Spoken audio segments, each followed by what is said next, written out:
এসবের মানেটা কি বাহা? পাকামো আবার কি?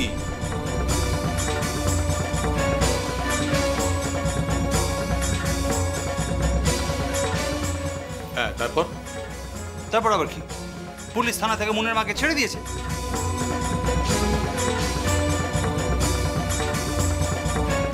কি? হ্যাঁ রে, তুই কি পাগল? ওই মহিলা এত বড় একটা অন্যায় করলো আর তুই? ছি ছি ছি ছি ছি, এ তো আমাদেরই মুখ পোড়ানো হলো।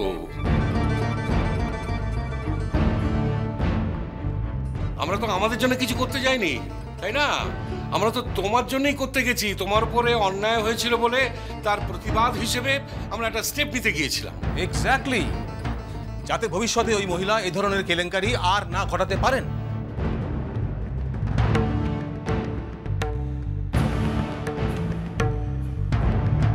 আরে আমি তো তাজ্জব হয়ে যাচ্ছি, যে মহিলা এরকম ধরনের নৃশংস একটা কাজ করতে পারে তার অসাধ্য তো কিছু নেই।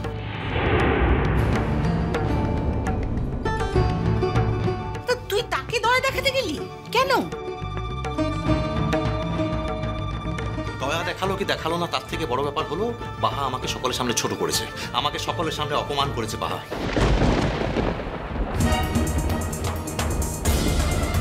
এবং শুধু তাই নয়, ওই মহিলার এগেন্স্টে সমস্ত অভিযোগ উইথড্র করতে আমাকে বাধ্য করেছে। না না না না না, ও এত বড় একটা ব্লান্ডার করেছে, তা তোমরা মানতে গেলে কেন?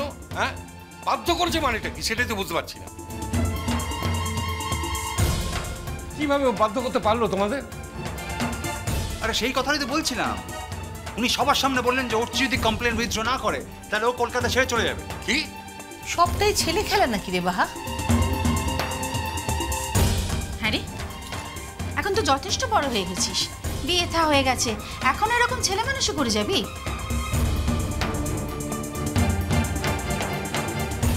তুমি এত বোঝো, এত পাকা পাকা কথা বলতে পারো, আর এটুকু বুঝতে পারলে না যে মহিলাকে এইভাবে ছেড়ে দেওয়াটা অন্যায়?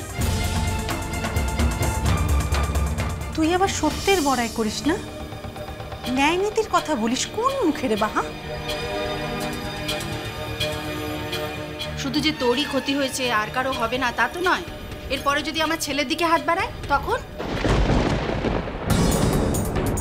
শুধু যে ওই মহিলাকে বাঁচিয়েছে এবং আমাকে সমস্ত কমপ্লেন উইথড্র করতে বাধ্য করেছে তাই নয়, ও সবার সামনে মিথ্যা কথা বলেছে। ও বলেছে ও নাকি নিজে ঘুমের ওষুধ খেয়ে নিয়েছিল, ওই মহিলা ওকে কোনো পয়জনই দেয়নি।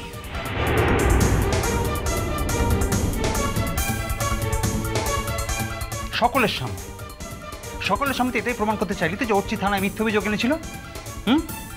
সবার সময় অর্চিকে মিথ্যাবাদী বাঙালি।